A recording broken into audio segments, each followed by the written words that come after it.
votre émission priante chaque jour de carême.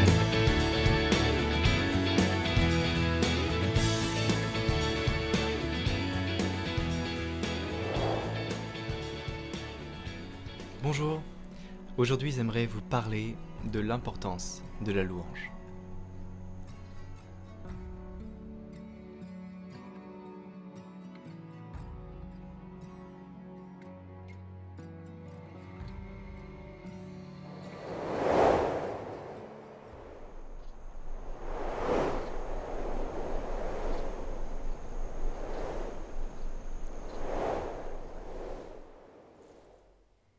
La louange, c'est quelque chose que... Alors je vais faire un témoignage personnel.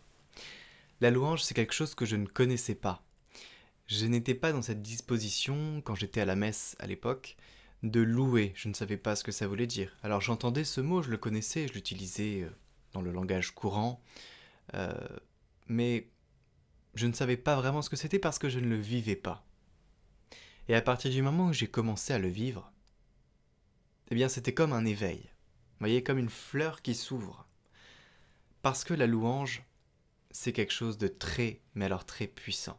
Moi, ma conversion, je l'ai faite à Paray-le-Monial, ma conversion de cœur. J'allais à l'église avant, mais sans conviction. Et à Paray-le-Monial, vous découvrez une communauté, comme il y a très rarement dans des paroisses.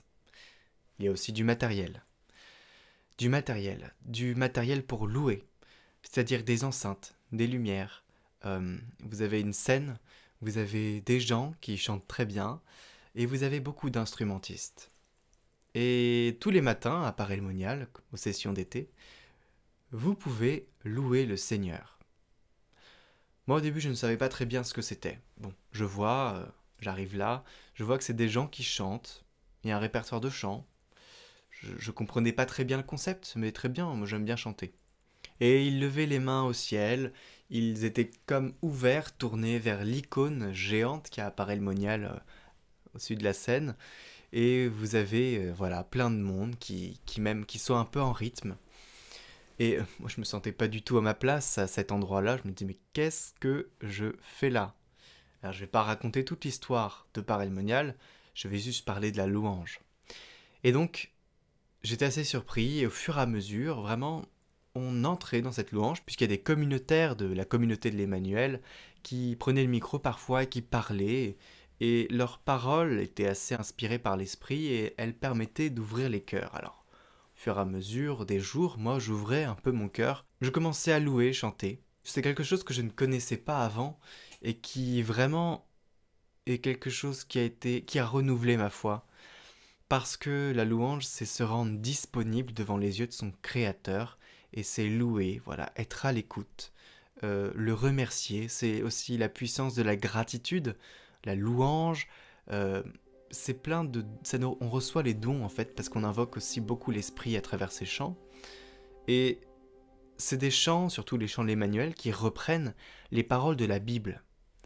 Et donc, on les répète souvent sans vraiment les méditer intérieurement, mais c'est des chants qui veulent dire quelque chose et qui nous ouvrent vraiment le cœur pour nous rendre disponibles au Christ, pour le permettre de rentrer en nous. Et ça donne la vie. La louange donne la vie. Quand on loue, on s'ouvre à la vie. Et je voudrais vraiment vous inviter. Alors c'est compliqué dans nos paroisses parce que parfois c'est des vieux chants, parfois il n'y a pas d'instrumentiste, et même s'il y en a avec l'orgue c'est compliqué parce que c'est lent, donc ça ne nous met pas dans une espèce de ferveur. Et il est vrai que c'est compliqué, mais nous devons travailler justement, nous, l'Église catholique, à mettre cette louange un peu plus au cœur de nos communautés paroissiales parce que je trouve que ça manque énormément. Ça permet justement de dépoussiérer, ça permet à l'esprit de venir en nous et de nous emplir de ses dons. Donc à la messe, moi maintenant, je fais comme si je louais, pour le chant d'entrée, pour le chant d'envoi, pour... voilà. J'ai pris cette habitude maintenant d'essayer de vivre ma messe avec tous les stades liturgiques, et donc c'est le chant d'entrée et le chant de sortie, principalement pour la louange. Vous avez aussi le Gloria, l'Alléluia, le Sanctus, tout ça c'est un peu de la louange quand même. Donc pour ce carême, je vous invite à louer le Seigneur Essayez de regarder autour de vous si vous avez des communautés qui prient, des communautés charismatiques, souvent font ça.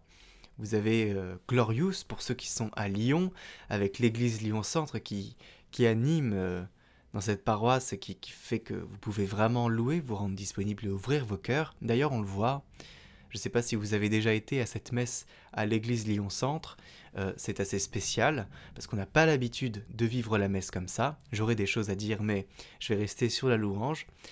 Euh, on voit que les gens sont ouverts, ils sont à l'écoute et ils se rendent disponibles. C'est très très priant. Et on n'a pas cette vision-là dans toutes les paroisses. Donc je vous invite vraiment à regarder autour de vous, autour de chez vous, s'il y a des groupes de communautés charismatiques pour pouvoir, vous aussi, expérimenter cette louange. Et vous avez aussi dans les vidéos du jour des chants, souvent c'est des chants de louange. Alors il y en a des chants de méditation, mais on met aussi à disposition des chants de louange qui vous permettent de louer. Il faut louer chaque jour parce que ça nous renouvelle, ça nous donne la force et ça nous donne l'espérance. Donc pour la prière, nous pouvons dire ce chant. Tu seras la louange au cœur de mes épreuves. Tu seras la réponse à tout ce que je vis. Tu seras la main qui viendra pour me relever.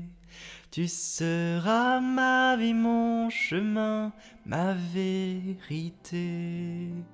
Ça, c'est la louange. Tout est dit dans cette petite phrase. Et donc je vous invite, c'est l'engagement que j'ai dit avant malheureusement, parce que je suis une personne qui suit jamais l'organisation d'une vidéo. Mais voilà, je vous invite à essayer de voir s'il y a des groupes dans votre paroisse qui font ces louanges-là charismatiques. Je vous assure, ça change vos cœurs, ça change votre vie et ça change aussi votre foi, si vous ne la pratiquez pas en tout cas. Voilà, donc ce petit parcours de 3 jours s'achève.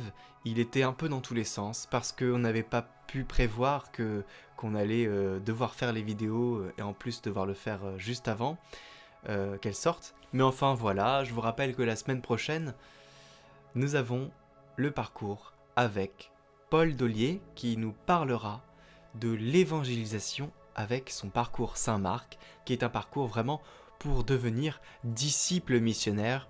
Et c'est vraiment très riche, hein, ça vous met dans une dynamique, donc je vous invite à y aller. C'est très plaisant à écouter et puis en plus il est drôle.